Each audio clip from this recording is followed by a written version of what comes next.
Hello, warm welcome to Flory Models. I'm Philip Flory. No new show last week. As you probably know, we were at RIAT, which is the Royal International Air Tattoo in Fairford in Gloucestershire. Probably the largest military air show in the world, or so they say. I don't know about these days, it seems to be a bit lacking, but I think that's to do with defence cuts and aircraft being used everywhere. But certainly we had fantastic weather on the Thursday and Friday, the days we were there, for the arrivals and the practice days. I know some of you obviously went over the weekend for the main air show itself, were unfortunate and caught a bit of the weather, but I hope it wasn't too bad.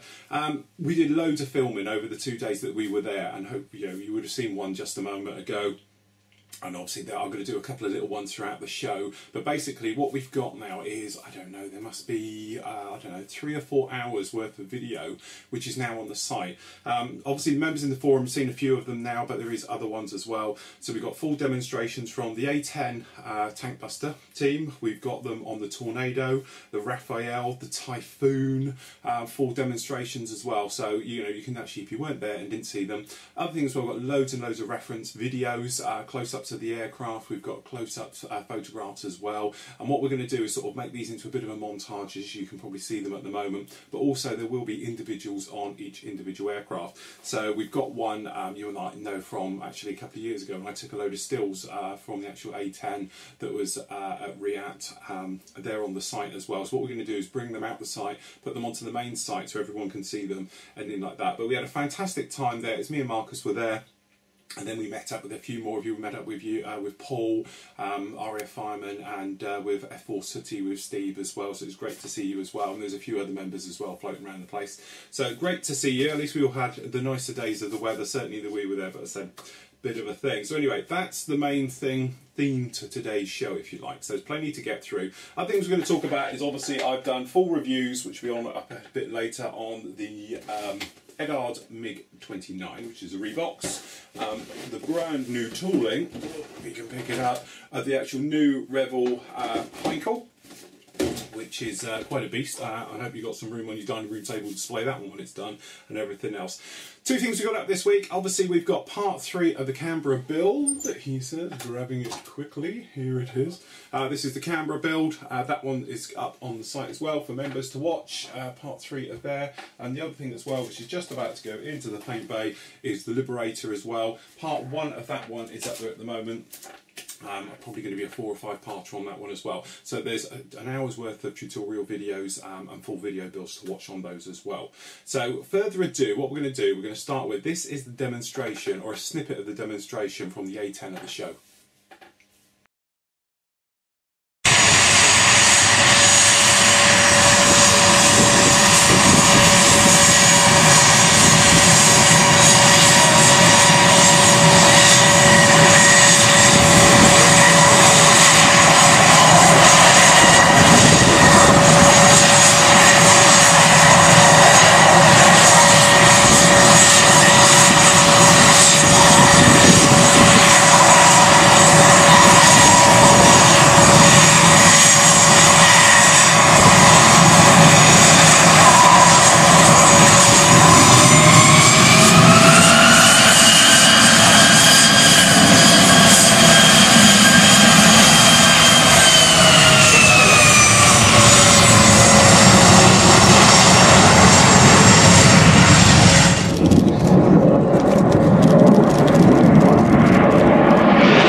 Great demonstration. It's great to see the A10 doing its bit in the UK as well. So anyway, lots been said about this upcoming Heinkel kit, but for the moment what we're going to do is talk about the MiG-29. Now the MiG-29 is a rebox of the Academy kit. Now I've done the Academy kit, it's a bit confusing, unfortunately. It's the way that these aircraft are made doesn't transfer very well to being made in plastics. It makes it very complicated to get the shapes for the intakes and everything else, injection moulding. So they can be a bit of a handful getting the front together, but what Edar done have taken their kit and they've gone together and put in a resin cockpit, seats, a few extra bits, obviously full photo etch set for it as well, and everything else to really update an aging kit, but a good kit nevertheless right the way through. So here's a review on this one. Okay, so here we go, inbox review. First up this week we've got the Edard MiG-29. This is the 1/48 scale. First thing that strikes you when you look at it is actually got some lovely markings. We'll talk about those in a moment. But also with all their new kits that are coming along now, you're getting this type of business. So actually with this one, you've got the cockpit set, you've got the actual the back launchers. These are the ones that goes down the spine here, for the chaff and flare buckets, and different sort of noses and things like that for them, as well as quite a nice touch here. You get the helmet as well, which is something a little bit different. This, if you don't know, is a rebox of the Academy kit. Edard themselves only do a few kits, some very nice ones. Obviously, notably the latest one we spoke about before is the MiG-21 series. So first thing it grabs you, you've got some great decals as we instructions as we normally do. And it's showing you the parts that are used, the ones you're going to replace, and the resin parts. So obviously this comes with photo etch, and as you imagine, going through, they're very, very nice, they're very clear and everything else like that. So you work your way through, as you imagine, replacing the parts that you need as you go through. And then down the back here, we do have some very, very tasty marking options. So we've got here, obviously, some of the Czech ones, the Soviet ones, as you can imagine, as well as we've got the Polish in that sort of more modern two-tone grey. So the kit itself, as you imagine, we've got our bag of bits here, which in here we have, we've got some various cockpit panels and details. Now, obviously, because it comes in the bag, it's not particularly well packaged, and sometimes you do get bits that come off, but we've got some bits there for the cockpit things. We've got these chaff, the buckets and the little rails at the back, nicely done in resin as well. So being in resin, they'll be nice and easy to blend in. Now the nice bits, which are these we want to get to, are the tub itself. So if we bring you in now, the tub itself, as you can imagine here, we've got very, very nicely detailed. No hint of any type of flashing, any air bubbles or anything else like that, but it's a nice little tub, and it is the weak spot, if you imagine, with the original kit release. The other thing as well you get, I'll leave it in the bag, we've got the actual seat here. Now if you imagine, this is their brazen series or sort of resin series of things that they've been doing recently. You can get them as a bit on their own or not. Another nice touch here, we've got the little red seeker tops and things like that, as well as various vents, aerials, and the small tiny bits as well, which aren't in photo etch, which is quite a nice touch. So as you can imagine, we'll just keep those safe just for a moment and pop them out of the way. Keep them all together back in the bag. It would have been nice to have them a little bit better packaged, shall we say, because it always worries me having resin bits floating around in bags and they're going to break off and have all types of problems. Anyway, I digress. Now the kit itself, if we pop open the bags, looking for his knife and that, there we go. Now I've built this one before in both its guises. It comes as the UV 2-seat version or the single seat, obviously by Academy. To be honest, it's quite an old kit now. It's been around for a while, but it's really bang up to date, as in it's recessed panel lines, so there's no hint of flash and everything else. My real only gripe with the kit itself was the way this paneling, you've got like a bottom panel goes in and a top half, and then it goes onto the main fuselage, was a little bit complicated way of doing it. So you do have to take care when you're actually doing your sort of joints and getting the lining up and things like that. The other thing that's nice with this kit, it's got raised rivet details as well as recessed panel lines, just like the real thing. So as you can imagine, we've got the front half of the cockpit just down here. I won't bother getting these all out of the bags. You've got some missiles, they're a little bit chunky if I'm honest. and everything else like that. But as I say, itself is a very nice kit. As I say, with a mixture of raised and recessed details on here for a kit its age and everything else. By the time obviously we've come along now and given it a bit of an update by using the actual photo etched and resin parts, it should really bring it bang up to date. So in here, as you can see, we've actually got the full colour photo etch set, obviously for the cockpit. And around the back here, we've got some parts, we've got some framing at the top, which is going to be around the cockpit, some nice little engine details as well, and moving around like that. Might be nice to fit it with the resin engines. I don't know. You know, it's one of those things. Sometimes I think they're a waste, you know, because you don't really see them. It's only external detail. Other times I think they really, really do work. Masking set, as you can imagine as well, right the way through. Looking at the decals, beautifully. They do some very, very nice decals, Edard. And these, again, fantastic, very vibrant, very nice reds. Totally in register from what I can tell and everything else from here.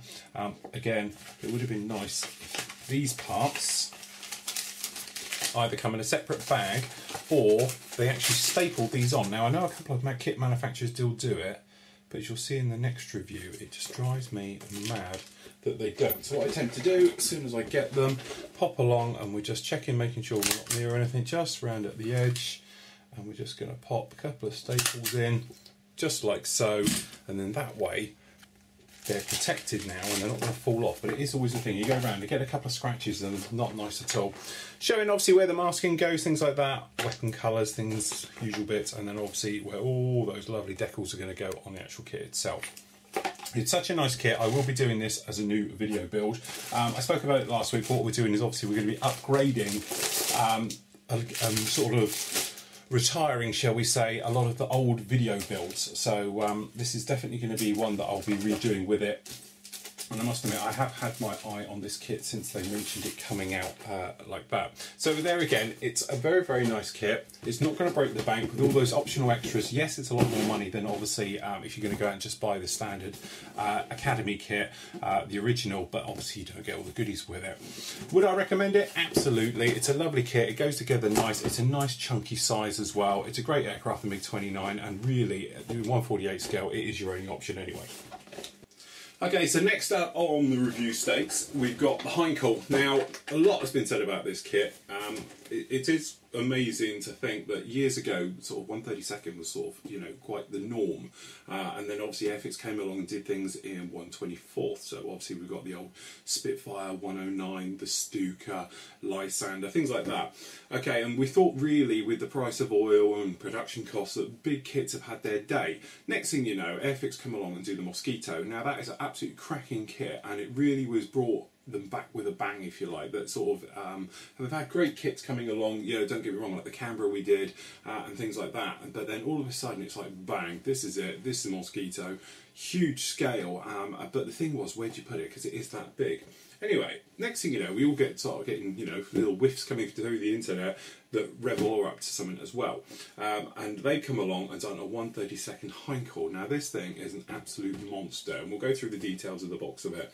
I don't know anybody's built it yet. I haven't built it. I was desperately trying to get this together, and I was going to tape it all together to show you the size, but unfortunately I've run out of time, but I might get that done for next week.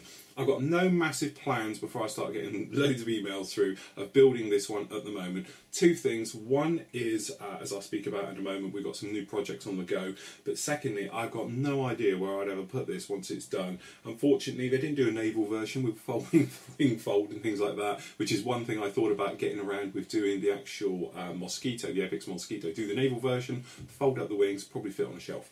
This, I'm not sure what it's going to fit for the moment. But it's nevertheless, it's great to see companies investing time, a lot of money in new tooling to bring brand new subjects that have never been done before. And it's great to see a bomber like the Heinkel, which pretty much gets overshadowed, I think, by this sort of European theatre, Lancasters, B-17s, things like that. You know, it was the workhorse of World War II for the sort of the German forces and everything else, and I think it really has been overlooked. So it's great to see it in the larger scales, and it will be fantastic to see it at the shows. And I have no doubt Telford, there will be a few of these for the UK National Internationals will be done and look absolutely beautiful, and when they are out on a large display table are going to look stunning. Just at home, I really don't know where you're going to put it. Would be nice perhaps to see Revel do a 1/72, nice brand new tooling, all singing, all dancing, and just do one perhaps in 1/48 would be a nicer type of scale. But nevertheless, if you do like your big bombers and you have got a very large display case, then this is the kit for you. But let's have a look in the review. Now, this is the big one, I suppose you've all been waiting for. He gets it up, camera into wide mode. Okay, here we have, this is the new Revel. This is totally new kit, new tooling. Been in the pipeline a little while now and everyone's sort of jumping up and down about it, but you do get a nice big box. What's nice about this box? It's a proper box with a proper lid. Consequently, you don't have to worry. Now, we're talking about decals because I did have a sneaky peek at this one earlier, and I've stapled this one as well because this one is exactly the same. No swat stickers. Obviously, being a European country, you're not allowed to print those in one piece, so they are null and void from here. So if you did want them, you can put them on yourself and do it that way. Looking at the decals, they look a little bit flat, if I'm honest, but you know, obviously I'm sure the aftermarket guys are going to be jumping on this. When I say flat, what I mean is they're very flat matted down, which is great because you don't want them to be shiny, obviously. But on the other hand, though, if you put it over a gloss coat, it's nice to mat them down yourself. Otherwise, they tend to be a little bit thicker, a little bit more grainy, shall we say, and everything else like that. And I know what they're probably going to say. We can't win because everyone complains that they're too shiny and everything else. It's just my personal thing. Now, here we go then. So, obviously, what we'll do, just for a moment, just bear with me, we're just going to beam up the camera just a little bit to fit you all in. So, as you can imagine, this is going to be a very, very large kit. Okay, so what I'll do is, I'm just going to pop it over here just for 1 second. And I'll bring them over, bag at a time to go through. So, just stick the old tape. It's the only thing I would say, and obviously there's a cost thing going on here as well, but it would be nice to have slightly stronger boxes and things like that to this, you know, because at the end of the day, it's, shall we say, a bit flimsy and everything else. Now, if you've built, obviously, Revel kits before, you understand it's basically the same type of format, okay? The styrene itself is what I call sort of a medium one. It's got a little bit of bend to it and everything else, but at the same time, it's pretty strong stuff, okay? Texture, yeah, there is a slight flat texture to it. It's not shiny like a Hasegawa one and things like that. So anyway, looking at the panel lines now, obviously if this was on any other type of kit, you would think, oh, they're a little bit deep. But obviously we have to remember, this is 1/48 scale kit, 1/32 scale kit. So everything does need to be bigger, more chunky. But to give you an idea of how long, this is the fuselage and it's the length of my arm, not including the nose section, okay? So that gives you a full idea of how big this kit's going to get. Wing detail, so we've got nice panel lining all the way over, as you can imagine, like the real thing does, and then we've got riveting detail going around them, so again, very, very nice, and then obviously we've got access panels to obviously the wing areas, things like that. Again, very nicely done, catch them in the light, we can see them. No sign of flash, no sign of blemishes, I say that, I've got one right there. Got a sink mark right in the middle of the wing.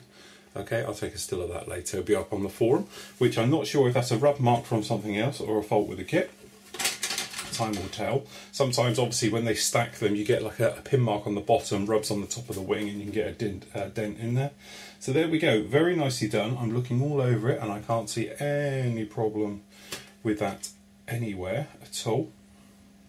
So obviously, you've got your standard copyright saying it is a brand new kit and everything else. So there again, there's your other half. So on the inside we have got some very nice ribbing detail, but we've got a lot of ejector pin marks in there. So you're either going to have to go around with your thinner, your filler, and fill all these in. But yeah, a bit of annoying that there is ejector pin marks all over this thing.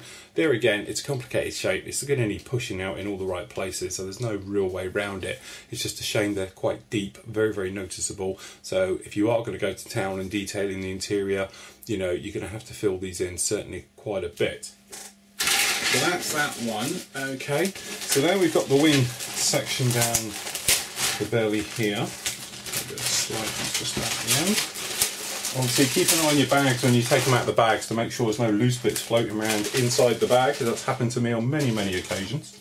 Okay, centre section for the bottom down here. So also you've got this grill effect underneath where the bombs drop through and everything else. Then we've got the wheel sections. Again, very, very nicely done. I can't see any problems with that at all. Nicely detailed. We're not going to worry about the inside of this one because nobody's going to see that. Okay, so looking at the actual control surfaces and flaps, obviously they are positionable. So obviously we've got down here, we've got a rudder, ailerons and things. We've even got the little fillets. Now we've got little bits of flash occurring just around the actual areas just down in here. So we've got some down there, but that's the first bit of flash I've actually seen, but it is quite a thin part to do. Okay, that should be just a mirror for the underside. There again, nicely riveted detail, say a bit more flash along here. I'm judging because of the way there's flash on the sprue itself that it's a didn't come quite together on this one, but I don't think it'll make too much of a difference that you're going to notice. Clear parts now. Want to have a look at these? Into your bag. Again, you've got a bag full of it, so they're probably rubbing against each other and being horrible. It would be nice to have them separately bagged. So anyway, I like to look how clear these are, and I have to say we are pretty much crystal clear of all of those.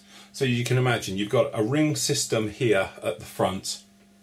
Then you've got this other one down here which is going to fit on the front of that again. So you're going to have glue marks, but it's framework, so your framework's going to hide the glues in between, so you could just use a PVA glue and go round on those to put those together, and then if you wanted to you could put a tiny bit of filler work around the top and blend them in, as I've done recently in a lot of my recent builds. But again, very, very nicely done. They're not crystal clear, don't get me wrong here, but because we're dealing in scale again, I think it will get away with it. I'm not going to have any problems with those. Some very nice blisters, lumps and bumps. Got a slight blemish on a clear one just down in here, which is slightly annoying. So we can get it, you probably see it just in the top there. Got a one, probably polish out. It looks like it's surface scratch, but then saying that, it does look like it's moulded all the way through. But hell, am I being picky now? This is the thing. Okay, so we've got those. Your instructions, as you can imagine, it's always the weak part on every Rebel kit. The instructions do tend to be a little bit, shall we say, basic. And when we say basic, we really mean basic. So it's very complex. There's lots of stages per, actual area they go through, and obviously they do tend to be a little bit comic-y in the way that they do them, but it does work. It does show them how they all go together. Obviously time will tell if we put one of these kits together how accurate these are, and even if the stages, how they explain them to go to correct are. But as you can see, they do go on quite extensively and showing how it all goes through. As I say, I had a brief look through this. Positionable, obviously ailerons, tails, rudder, flaps, things like that. So I can't really imagine there's going to be any problems, and because it's a larger scale you can usually tweak things and perhaps put in your own bits and pieces as you like it. And I'm sure the aftermarket guys are going to be jumping on this with relish very, very quickly, and they're going to start coming along with some very much sort of photo etch stuff, resin stuff as well for it. So what do we got here? We're basically talking the H111P. And I'm never going to try and sort of do these, but basically this is the 1940s era in France, sort of markings for that part of the war. I'm not being up on this totally, so obviously I'm not going to go through, although saying that, the one at the back here is for Norway as well. So it looks like it's very nicely done. That one is currently preserved, which is a nice touch actually, at the Norwegian Aviation Museum in Norway. So the one at the back is probably where Revel have done all their research from it. And the chances are, if there's anything that's on that one, it's going to be on this kit, so I imagine that's where they did their homework for it.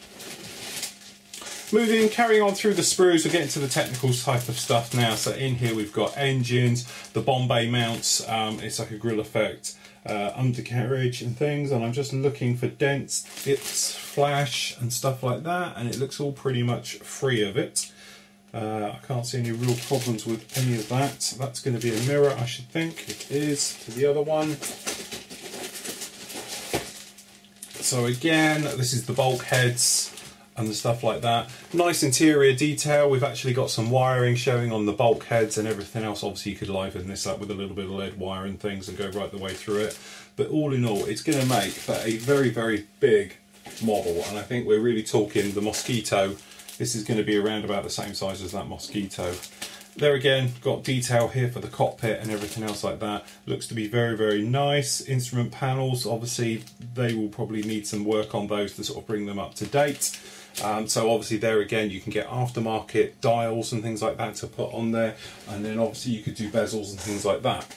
All in all, it's a very, very large kit, and really it is somewhat of a bargain. I can't mention the price on it because I don't know the actual proper retail price on this one yet. But I'm thinking it's probably going to be around about the £50 mark, which would be quite nice. If I'm wrong, I would have edited that out and bleeped it. So there we go. That is the long-awaited Revell big kits, if you imagine. It'll be interesting to see if they carry this series through, or if they're just going to stop at the HE111, at the Heinkel, or they're going to perhaps do some others. It'd be nice to see a Wellington in that scale, if they're planning on doing sort of medium bombers like that. But there we go. Are we going to build one? Probably not for the minute, so I wouldn't start jumping up and down saying I'm going to be putting this one of these together next week. Because obviously we've got far too much on with the other bits, but it is a nice kit to have in the stash, and perhaps one day if you have got a large dining room table to put it on, it'll look lovely next to your Airfix Mosquito. So there you go, that's it. If it's for you, yes, a little bit flashy, which is a bit odd. I'm not sure if it's just when the plates for the injection moulding, there's a small gap that happened in those. It may be just my kit. I'm not going to go around and say, as I said, haven't put one together. I don't know anybody who's put one together yet and everything else, so it'll be interesting to see how it goes. But the good thing about this kit, if this had come out of the Far East, shall we say, we are probably going to be looking at £150 perhaps for this kit, something like that. So how much do you think Revell of Germany are doing it for? Well, you think perhaps 100? That would be good. Pretty much in line. No, you'd be wrong. This thing is actually £60 all in, and if you go on the net, there's some deals at the moment for around about £50 for these kits, and because they're over 30 quid, a lot of places do free shipping. So in some ways, if you're looking for a big kit and you want a bargain, this is the one for you, because it is an absolute stunner.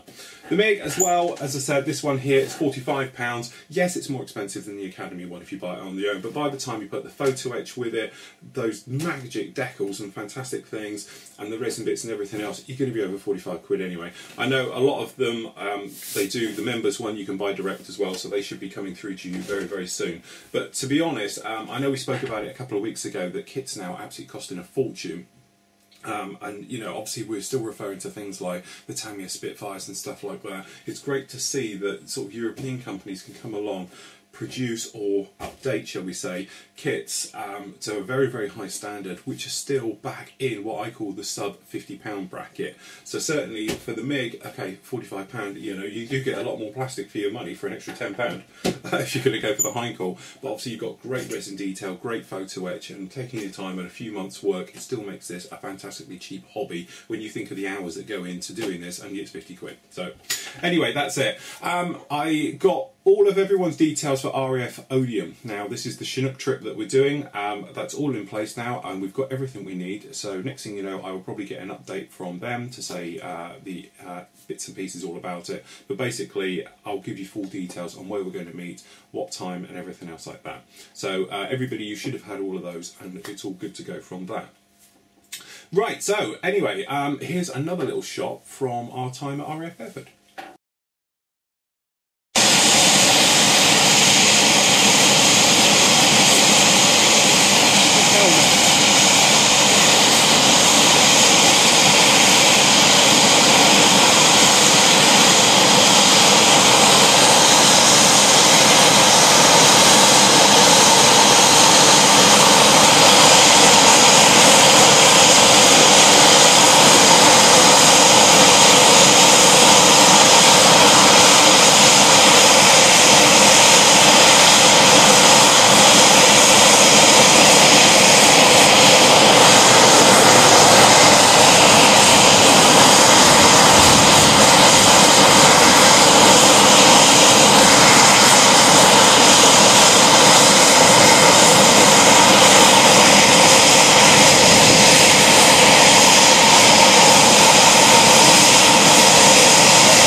the other news, obviously we spoke about it a bit before, but now we're nice in this new HD and we're all nice and crystal clear. It does sort of make the old videos slightly obsolete. So perhaps if you watch the one I'm rescribing, you'll see how clear that is, and you can see every grain and speck of dust and everything else like that. What I want to do is go back and update all the videos. Now we spoke about these before, so what I'm going to be doing is posting up in the forum asking for what you'd like me to do. Obviously we're going to do things like in the naval theme. I like to keep them in themes. So when you're building your models, perhaps you can almost follow along. So perhaps if I do an F-14 Tomcat, it will cover doing things like Corsairs of that era, because they're going to be the same type of paintwork, the same type of finish, same type of markings, so it covers it. So what we're going to do, well, obviously we'll do like we did last time. We're going to do a couple of modern naval, we're going to do a couple of classic naval, we'll do some bombers and things like that. So really what I'm going to do is settle down. Obviously I will be doing the MiG-29. Obviously this will be in high def and everything else. We'll be doing long haul builds like we did with the Phantom. We'll be doing exactly the same, because obviously I have got all the lighting and the electrics and everything ready to start now. Down here I've got the Suffer, so we can actually get going on that F-16 in 1/32, fully lit up and everything else in a diorama type situation, and things like that in HD. So if you've got an idea for an aircraft you would like to see me build and video and everything else in HD, shoot it along the forum. I'm going to post it up in there in a moment. But what we're trying to do is get, so we're sort of category. So you sort of modern, military, land-based aircraft, and then obviously classic, and then vintage, and then obviously for all the different sort of genres as well. Obviously I'm going to go do some armour at some point. I am going to be doing some civilian stuff as well, some cars and that, so we've really got a diversity. What these will do is obviously they'll supersede out all of the old DVDs. So the DVDs that are available at the moment and perhaps on our online stores and around the world and things like that, they're going to be phased out and replaced with these new ones coming through. So it might not be I'm just going to go around and do Hasegawa Tomcat, do another Hasegawa Tomcat. I might do a Hobby Boss one this time, you know, as we said. Or I might turn around and say, well, look, we're not going to do, we did a Su-27 Flanker. This time we'll do a MiG instead, because a very similar type of thing is going to be going on and things like that. And then as we go through, we can sort of build them up and everything else like that. Right, back to work then obviously this week. So as I say, I've been getting on obviously video editing everything that we got back from Fairford. As I say, we've got some great things coming up on the site as well, so keep an eye on the news page. There will be some changes to the site. I'm going to simplify it. We're going to have a menu bar across the top with some photos, which will be easy. It says click for sanding, and that'll be all our sanding products. Speaking of sanding products, the mini drills, loads of emails about these guys. Yes, they are on their way. I chased them up and they will either be in today or early part of next week. As soon as they are, I will post it up on the news page of the site and they'll be available. But we've got another 100 of those on the way, and the bit sets that go with them. It's just that for some reason they seem to be taking a long time to come in, but as soon as they're in, then we'll be away. So there'll be a sanding part on the site, then obviously there'll be weathering, and then there'll be the films and everything else like that.